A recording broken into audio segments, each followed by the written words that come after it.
tanggapan Prof Mahfud gimana nih soal MBG? Kesalahan tata kelolanya itu memang lebih menonjol dari keberhasilannya. Kok ada banyak ketidakadilan sedang terjadi di negara kita ini? Ya. Perkara pidana ya Prof ya, Nadiem, Makarim, kasus Pertamina, Amsal Sitepu dan sebagainya. Ini secara umum saja ya Prof. Orang kreatif mengeluarkan belanja demi kebaikan bersama dan tidak ada rugi. Katanya nih Prof salah, seharusnya begini, lalu dicari tersangkanya. Di media pernyataan-pernyataannya nantanya si Nadiem itu nggak ada keterlibatan di situ. Saya Mujadi mengkritik keras dipolisikan, Ferry Amsari mengkritik keras dipolisikan. Tuduhannya makar ya. Ya kan? Iya, betul. Kan makar gimana itu? Misalnya protokol, saya nyatakan pendapat presiden tidak benar ini. Apa salahnya? Iya. Kok lalu dibilang mau makar? Kalau makar itu kan kalau orang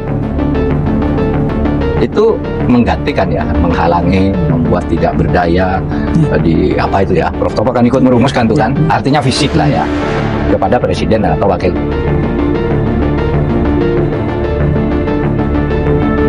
Assalamualaikum warahmatullahi wabarakatuh. Apa kabar sahabat semua? Mudah-mudahan selalu dalam keadaan sehat walafiat.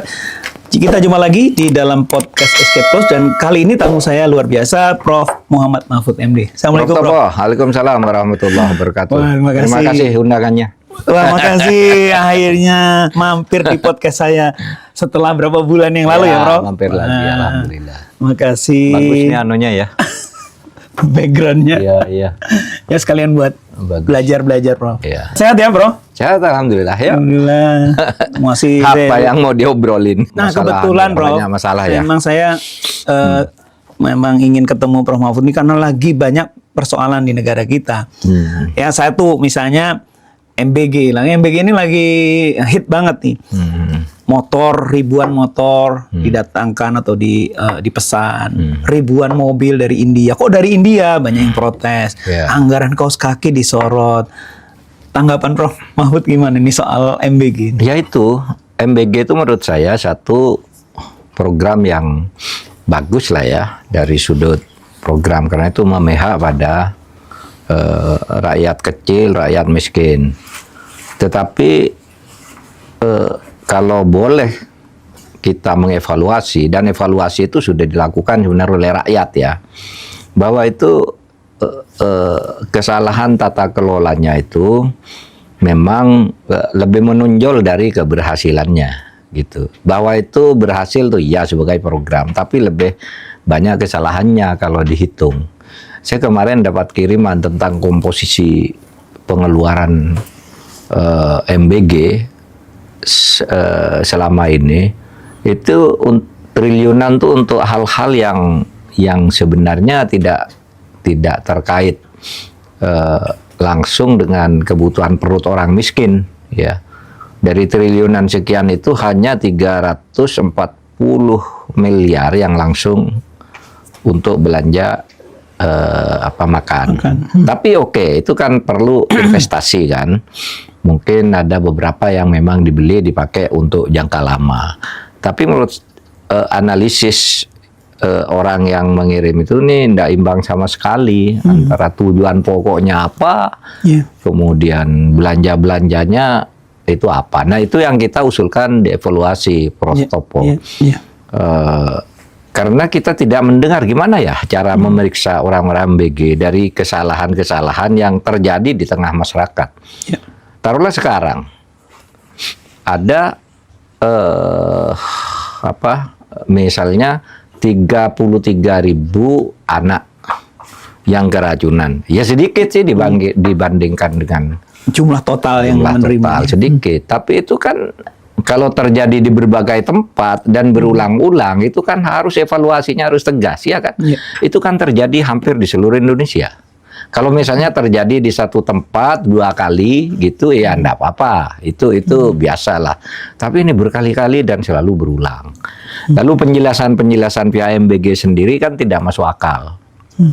Misalnya laporan ke presiden bahwa MBG itu menyembelih 19.000 sapi. Gitu.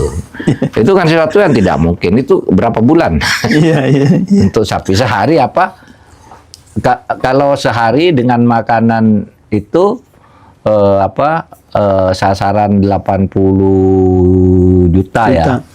Ya wajar sehari kalau memang dikasih sapi. Tapi apa ada sapinya kalau sehari 19.000. Lalu di seluruh laporan itu kan kayaknya ndak ada dagingnya gitu. Mungkin ada ya di beberapa tempat. Nah, yang begitu-gitu tuh kan harus diperiksa juga ya, diteliti. Karena begini, kan anggaran itu harus harus dipertanggungjawabkan ke publik. Nah, ini campur baurnya ini kan menurut saya tidak jelas ini anggaran apa. Misalnya kita beli mobil ke India sebanyak 200 berapa tuh? 100.000 lebih, 105.000 mobil ya. Gitu. Itu anggaran apa? Anggaran untuk proyek MBG memang dipakai untuk MBG, tapi dananya dari mana? Kan gitu kan? Itu harus masuk ke pos mana. Dan kemudian bagaimana pertanggungjawaban yuridisnya. Yuridis konstitusionalnya misalnya kan. Kalau begitu kan harus dilaporkan ke DPR kan, menurut pasal 11 ayat 2 misalnya, dan banyak hal lagi gitu. Nah, oleh sebab itu ya meskipun kemarin itu tapi belum dikonfirmasi ya, katanya Pak Prabowo mau mendengar pendapat publik, sudah mendengar pendapat publik dan akan mengubah kebijakan. Lebih selektif ya, Bro? Lebih terarah gitu ya? Ya, katanya iya sih, mau diarahkan ke orang-orang yang betul-betul membutuhkan. Itu kan memang tidak masuk akal ya, orang-orang yang terima, tidak membutuhkan dikasih untuk apa? Banyak mubazir ya, Prof ya? Coba Anda bayangkan di kota saya nih, Jogja, itu ada SMA Teladan. Anaknya orang kaya-kaya, orang pintar-pintar di situ, SMA 1 itu. 44 orang keracunan. Ya kan? Kan terbalik dengan yang dikatakan oleh Mensos, orang yang keracunan itu karena tidak biasa makan enak. Kata Mensos kan gitu. Nah, ini keracunan orang biasa makan enak. Karena gitu kan 44 orang. Lalu ya banyak lah. Nah, sehingga Pak Prabowo katanya nih, mudah-mudahan benar. Tapi biasanya begitu tuh lalu dibantah lagi gitu, dibantah lagi. Katanya sih sekarang mau diarahkan ke orang-orang 3T, terluar, tertinggal, terbelakang gitu ya. Itu bagus kalau ke situ, sehingga lebih tepat sasaran. Karena bagi saya tetap tidak masuk akal coba.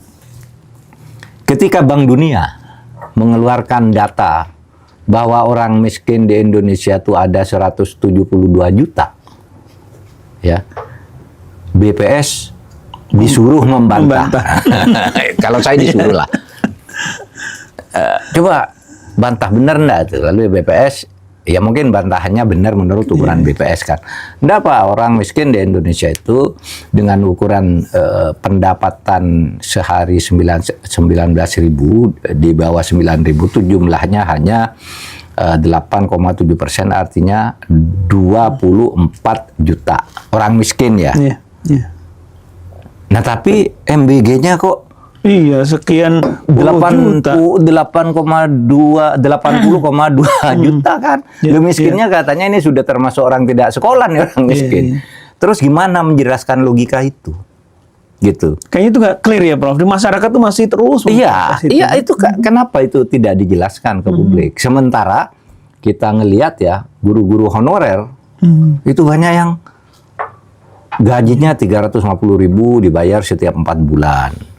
Alasannya guru honorer itu kan ngajarnya hanya di luar-luar itu muridnya 3, 2 merangkap ini lah. Itu kan guru juga. Justru penting tuh ngajar 2-3 orang, karena di luar di daerah terpencil mungkin muridnya hanya yang kelas 1 5 orang, kelas 2 5 orang kan gitu kan. Kan ada saja yang begitu, orang nggak mau suruh ngajar situ, yang datang guru honorer. Nah, dulu janji mau diangkat kan ini. Ternyata sampai sekarang enggak, malah beralih ke petugas-petugas MBG. Enggak, saya kira enggak apa-apa, MBG itu bagus. Tetapi rasionalitasnya harus dipertanggungjawabkan ke rakyat. Evaluasi itu yang kritik gitu. Dari masyarakat juga didengar ya, Prof. Ada yang bilang gini lah, Prof. MBG itu kan programnya Pak Prabowo. Untuk biar terpilih lagi tahun 2009. Menurut saya enggak apa-apa. Bikin program yang bagus biar terpilih lagi kan. Kita pun mungkin kalau jadi presiden gitu. Saya akan program ini biar saya terpilih lagi. Kan tidak apa-apa. Iya kan? Tetapi harus dipertanggungjawabkan nih. Iya. Ya, Iya, secara itu penting. hukum, secara moral gitu. Iya. Orang kan seneng bikin aja program bagus-bagus Kalau biar masyarakat- dipilih lagi. Dia Iya. kan punya kekuasaan untuk membuat pilihan program. Iya. Karena dia menang pemilu kan. Betul. Ya silakan aja, itu perlu menurut saya agar rakyat seneng, tapi juga harus bertanggung jawab sesuai konstitusi kan gitu. Betul, betul. Saya kira poin yang sangat penting sekali tadi ya. Jadi itu karena bagian dari janjinya ya, Iya, dan harus iya. dilaksanakan, tapi bertanggung jawabannya ya, Bertanggung Prof. jawab ya. Nah ini nyambung ke situ ya Prof ya, masyarakat ini kalau saya perhatiin para netizen, banyak teman-teman pengamat ya, aktivis bersuara, kok ada banyak ketidakadilan sedang terjadi di negara kita ini. Iya. Misalnya soal perkara pidana ya Prof ya, Nadiem Makarim, kasus Pertamina, Amsal Sitepu dan sebagainya. Ini secara umum saja ya Prof. Masyarakat tuh mempertanyakan kenapa untuk kasus yang misalnya harusnya pakai business judgment rule atau professional judgment rule dan Iya, sebagainya kok kena seperti Amsal Sitepu, walaupun akhirnya dibebaskan. Tapi kan yang teman-teman yang lain udah kena nih. Udah kena. Ada komentar Prof? Ya begitu, saya juga mencatat itu sebagai keluhan masyarakat, sebagai juga keluhan dunia akademik ya. Di Fakultas Hukum kalau kita datang memberi kuliah kan itu pertanyaannya, Pak kok bisa begitu gitu. Nah, itu saya kira perlu menjadi perhatian kita agar hukum itu pertama gini, kalau kita melihat contohnya si Amsal Sitepu, itu kira-kira apa sih masalahnya? Kira-kira ya, itu kejaksaan ingin melaksanakan tugas untuk menyetor kasus. Kan dulu pernah ada kebijakan yang ribut tuh.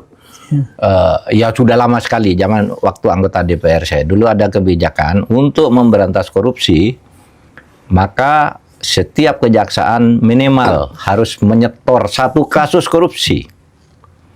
Ya kan? Dan ada anggarannya. Dan kalau gagal mencetor kasus, itu ada sanksinya, kan gitu dulu sudah lama.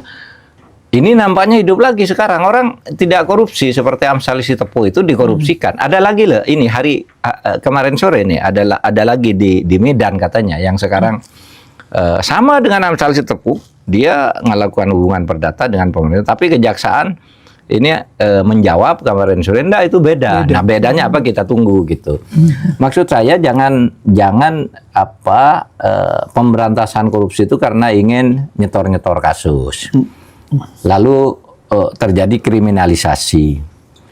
Nah, yang banyak juga justru yang di depan mata itu enggak diperiksa-periksa. Dugaan-dugaan MBG itu kan banyak yang bermasalah gitu. Kenapa tidak itu aja yang gede dan itu lebih strategis bagi pembangunan bangsa dan negara. Bisnis-bisnis juga seperti Prof. Topo yang katakan tadi. Saya melihat ya memang ada beberapa hal yang justru menguntungkan secara bisnis, iya kan? Iya. Tetapi dicari prosedurnya salah, dicarikan ke prosedur. Lalu kapan kita mau maju? Orang kreatif mengeluarkan belanja demi kebaikan bersama dan tidak ada rugi. Katanya nih prosedurnya salah, seharusnya begini, lalu dicari tersangkanya. Seperti Pak Prof. Topo menyebut kasus Nadiem. Itu siapa? IBAM itu?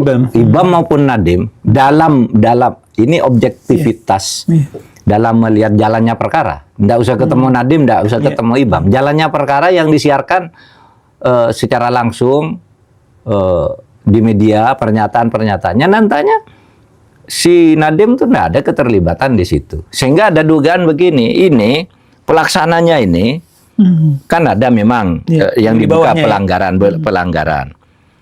Ini nampaknya menembakkan bahwa ini yang salah Nadiem. Nah, tapi kalau Nadiem yang ditembak, itu tidak bisa tanpa menyeret IBAM. Sehingga IBAM yang jelas-jelas itu tidak setuju terhadap program, tidak setuju. Dan bukti di pengadilan juga tidak ada tanda tangan dia. Dari sekian orang yang setuju, dia tidak setuju. Masih dituntut 15 tahun gitu. Itu kan semakin orang itu Nadiem nih sasaran tembaknya. Kalau IBAM kena, ada alasan untuk Nadiem untuk kena, kan gitu kira-kira. Nah, bagi saya penegakan hukum yang seperti ini, meskipun tentu kita ya sebagai akademisi hukum tidak mau intervensi dengan tafsir-tafsir, tapi kita kan juga bisa dipengaruhi oleh berita, bisa punya pemikiran oleh berita yang muncul secara terbuka, pembelaan secara terbuka agar bisa gitu kita memberi arah terhadap jalannya penegakan hukum ini. Sehingga dan sudah ada aturan loh. Saya kira kita tahu, Prof. Topo, bahwa sekarang itu kalau ada kesalahan yang dilakukan oleh birokrasi misalnya, itu kan seharusnya APIP dulu. Betul. Iya kan? Undang-undang administrasi pemerintahan ya. Iya kan? Ini ada APIP kan? Iya. Aparat pemeriksa internal pemerintah ya. Itu mereka dulu gitu. Ini tahu tiba-tiba orang diambil gitu. Gitu kan? Tiba-tiba tersangka gitu. Ribut. Kalau sudah mau diselesaikan nanti saling bantahnya itu lama, buang-buang energi, buang-buang uang juga. Sehingga hukum itu menjadi tidak transparan gitu, seperti akal-akalan aja gitu. Nah, itu saya kira yang harus diperbaiki. Ya, jadi ada kekhawatiran juga kalangan bisnis kalau bekerja sama dengan BUMN, hati-hati nih. Jadi akhirnya jadi menghambat kemajuan ya. Menghambat, betul, menghambat gitu. Ya, menarik, Prof. Nah, ini juga berita lain ya, Prof. Saya kira kalau saya ikuti juga menarik nih. Perang di Timur Tengah, di Teluk ya, di Selat Hormuz. Ini kita agak lari jauh nih, Prof. Agak lari jauh. Yang menarik tuh gini, Prof. Ini kan Indonesia ikut BOP waktu itu. BOP juga menjadi sorotan. Pimpinannya si Trump malah mulai perang dengan Iran. Sebelumnya dengan Venezuela. Nah, yang menarik terakhir kan Pak Prabowo ke Rusia ketemu Putin. Sementara Menhannya ke Pentagon. Sebetulnya gimana sih posisi Indonesia itu, dan apakah politik luar negeri kita ini apakah bebas aktif, non-blok, atau apa gitu, Prof? Sekarang ini dapat sorotan juga. itu saya tidak bisa menjawab secara kategoris ilmiah kayak gitu. Tuh memang agak kacau ya anunya. Penanganannya dan tidak jelas kita tuh ada di mana sekarang.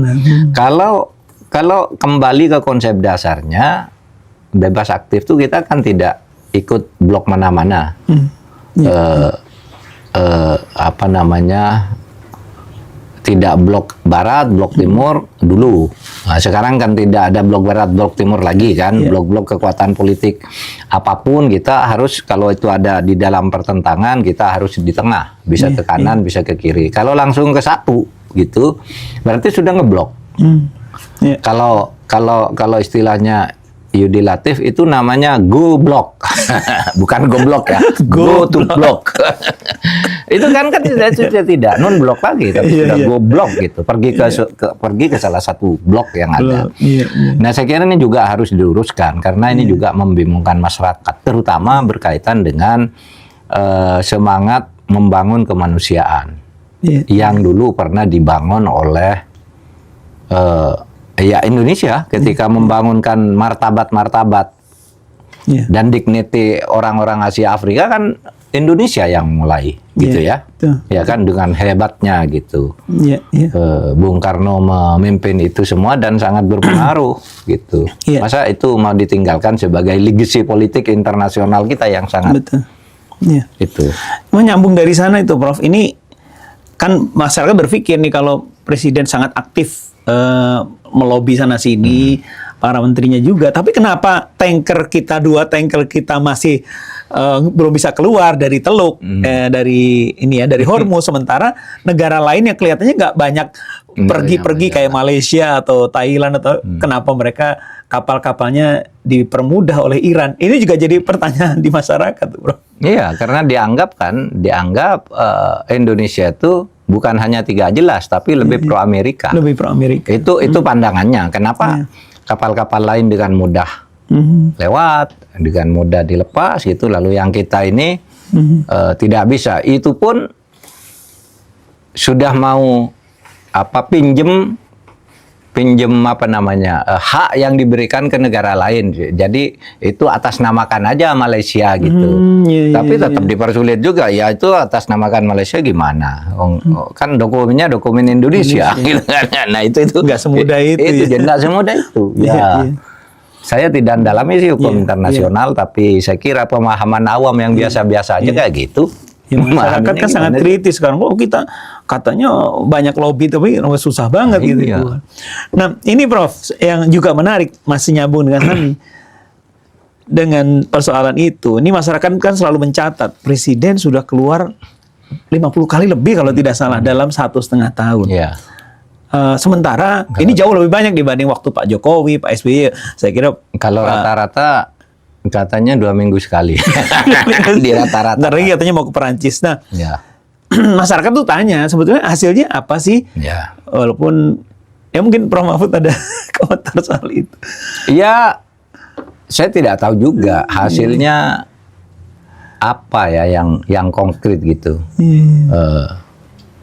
Kecuali ya Indonesia mengadakan pendekatan-pendekatan untuk kerjasama, untuk kemajuan bersama dan sebagainya. Itu sangat klise kan, bahwa ya itu dilakukan. Tapi begitu banyak gitu orang yang didatangi juga jengah loh. Ini orang datang terus gitu. Datang terus. Kalau orang bergurau. Nah waktu itu apa itu Presiden Turki kan? Erdogan kan bilang, wah ini udah sering datang, kita sudah tahu. Bagi orang mungkin karena akrab dianggap sering datang, tapi orang lain ngapain lagi sih kita sudah tahu masalahnya. Kan bisa begitu kan? Ya namanya politik kan kan begitu. Yang hasilnya apa? Yang kemarin ke sini terus apa? Harusnya kan dipertanggungjawabkan kepada publik. Ya. Itu harus dilakukan gitu. Nah itu. Tapi saya juga tidak bisa menjawab. Nah nanti Bapak Prof Topo mungkin bisa mengundang sahabat kita yang satu kampus dengan Prof Topo itu Prof Hikmahanto. Suruh menjelaskan yang kayak gini nih gimana sih? Beliau kan ahli hukum internasional. Tapi ini kaitannya dengan soal kenegaraan ya, atau soal komunikasi publik ya, Prof Mahfud ya. Tadi kan misalnya ada banyak masyarakat, kok ini jadi apa hasilnya? Terus akhirnya saya baca juga di internet.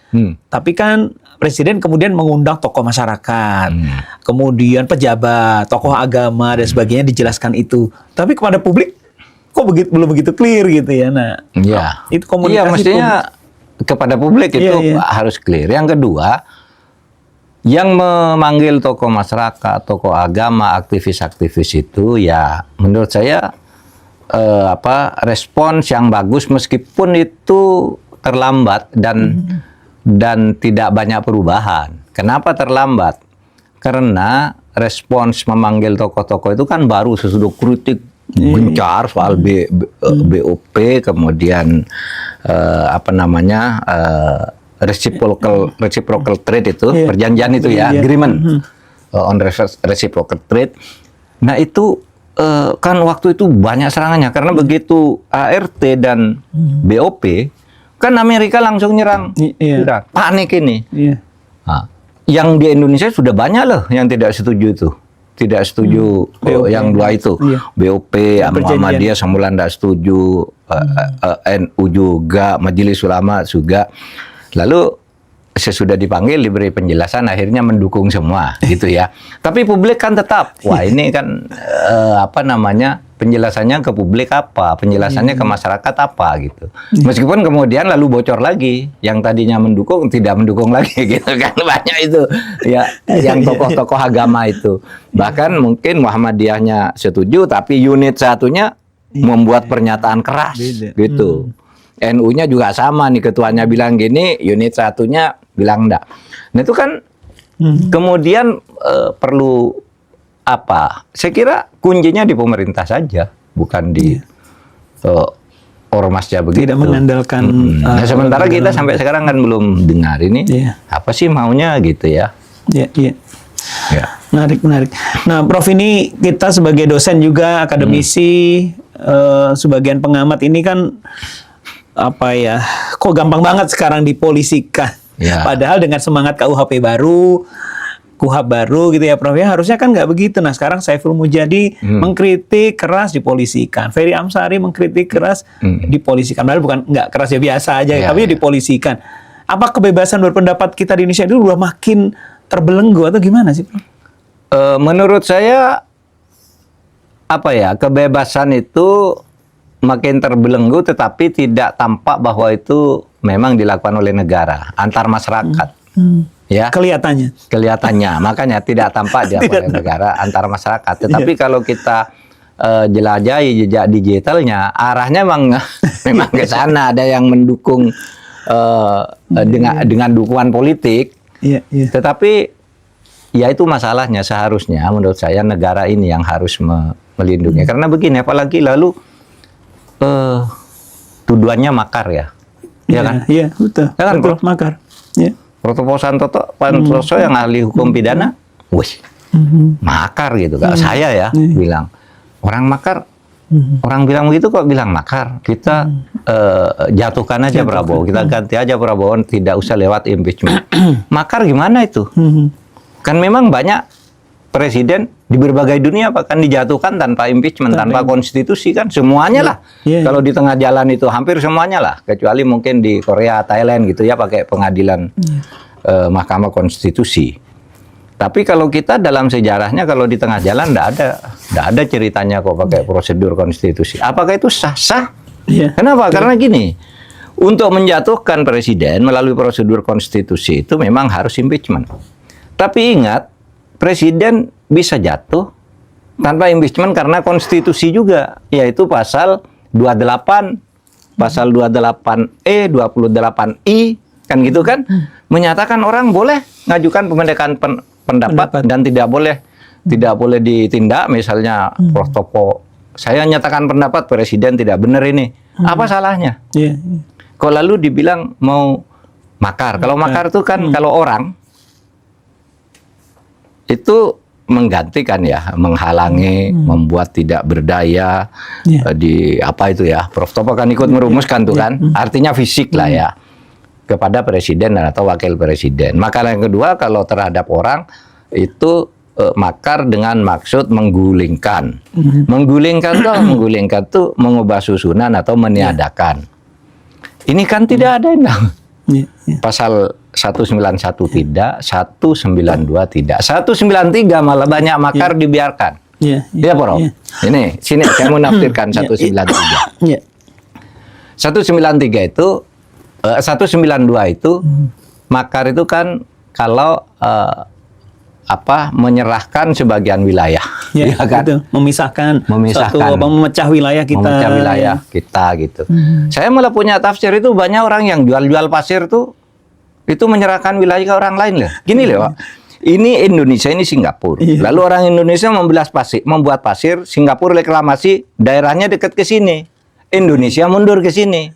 Sehingga batas tengah itu menjadi berkurang kan, menghilangkan sebagian wilayah. Itu seharusnya itu yang makar. Dan itu banyak dilakukan atas izin-izin dan kolaborasi pejabat. Kenapa tidak itu yang ditangkap, yang jelas-jelas makar menjual wilayah ke orang asing? Kok malah orang berpendapat dibilang makar gitu? Nah itu juga harus diperbaiki agar Indonesia sudah maju, harus kita syukuri. Tapi di semua kemajuan itu kan harus hidup kritik. Iya kan? Kritik harus dibina agar semakin maju dan semakin maju. Setuju Prof. Kalau mau kita lapor aja nanti itu orang jual pasir tuh yang makar gitu. Kita tunjukkan buktinya nih loh. Dokumen majalah Tempo, dokumen apa nih dijual oleh ini segini kan gitu. Menyebabkan wilayah kita berkurang. Orang lain masuk.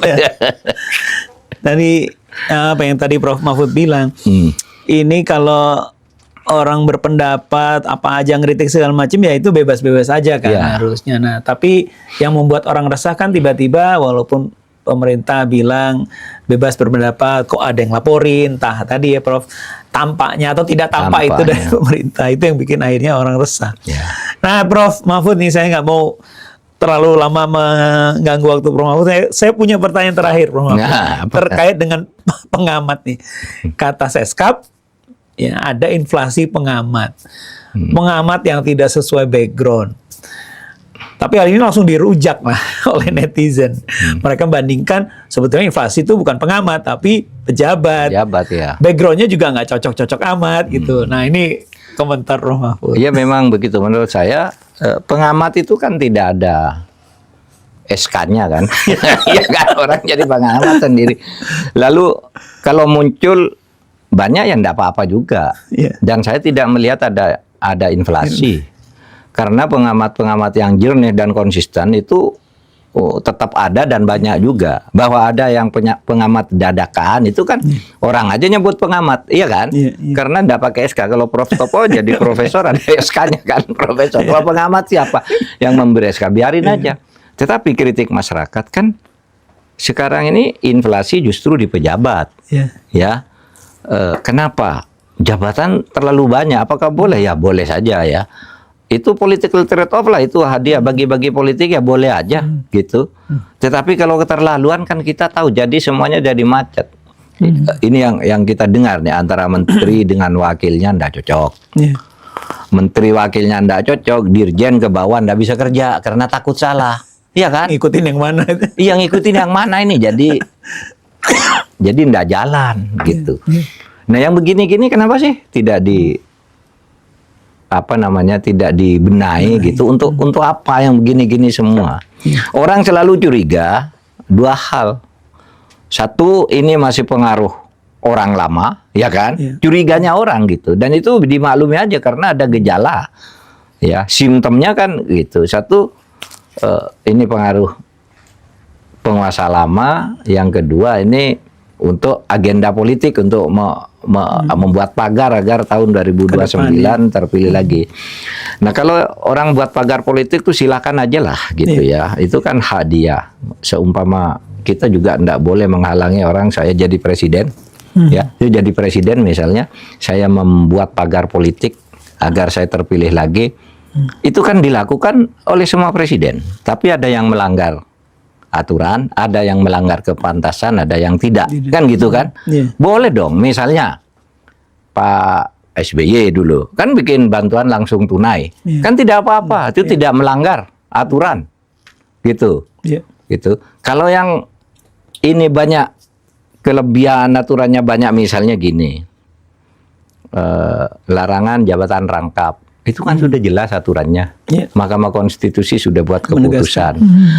Itu oke, itu dituruti tapi nanti berlaku 2 tahun. Nah, di dalam dalil prinsip hukum konstitusi itu tidak boleh sedetik pun konstitusi itu dibiarkan dilanggar. Itu sebabnya dulu kita membuat putusan itu Mahkamah Konstitusi bahwa Perpu itu boleh diuji oleh Mahkamah Konstitusi. Kenapa? Karena kalau Perpunya salah, nunggu sidang berikutnya DPR, iya kan? Sidang DPR berikutnya, berarti terjadi pelanggaran konstitusi. Oleh sebab itu hari ini juga konstitusi bisa menilai. Meskipun tidak masuk akal, loh kok konstitusi kan menurut Undang-Undang Dasar, Mahkamah Konstitusi itu menguji undang-undang terhadap Undang-Undang Dasar. Kenapa Perpu masuk? Padahal Perpu itu belum undang-undang dan dibuat dalam keadaan darurat. Dan di Undang-Undang Dasar disebut Perpu itu hanya boleh diuji secara politik oleh DPR, iya kan? Kok sudah diuji oleh MK? Maka MK memutuskan waktu itu, oh tidak boleh ada pelanggaran. Kalau nunggu diuji DPR, gimana? Salah. Nah, ini malah sudah ada putusan MK, udah diperpanjang 2 tahun katanya. Nggak ada yang berani atau yang mau gitu ya di lingkungan pemerintah, di lingkungan penegak hukum bahwa itu salah gitu. Nah, yang begini nih kalau kesalahan menumpuk berakumulasi kan nanti bayarnya ke depan kan. Di suatu saat akan terjadi sesuatu kan seperti biasa kita ini selalu begitu. Kalau tidak dibenahi dari sekarang. Baik, Prof. Mahfud, ya mudah-mudahan banyak pihak yang mendengar sehingga mengambil pelajaran dari diskusi obrolan, karena suara-suara masyarakat ini kan kita selalu dengar ya, Bro. Iya, harus kita lah yang salah menjadi bagian dari yang berani mengatakan, menyuarakan itu. Mungkin banyak yang tidak suka, kan tidak apa-apa, namanya negara. Baik. Makasih banyak Prof. Mahfud sudah sharing banyak hal, ngobrol-ngobrol diskusi kita, ngopi-ngopi. Ya, Prof. Topo. Mudah-mudahan sehat selalu. Amin, amin. Sukses. Enak nih tempatnya, asik. Alhamdulillah. Kapan-kapan kita ngobrol lagi ya, Prof. Ya. Oke. Ya, sahabat semua, itulah obrolan saya dengan Profesor Muhammad Mahfud MD, ya guru saya. Dan kita tahu guru kita semua, guru bangsa kita. Obrolan yang panjang, sebetulnya nggak terlalu panjang, tapi mendalam dan banyak menguak berbagai sisi ketidakadilan atau sisi yang menjadi keresahan bagi masyarakat kita. Sudah kita obrolkan, mudah-mudahan sahabat semua mendapat pelajaran dari obrolan ini. Sampai jumpa pada podcast yang akan datang. Assalamualaikum warahmatullahi wabarakatuh.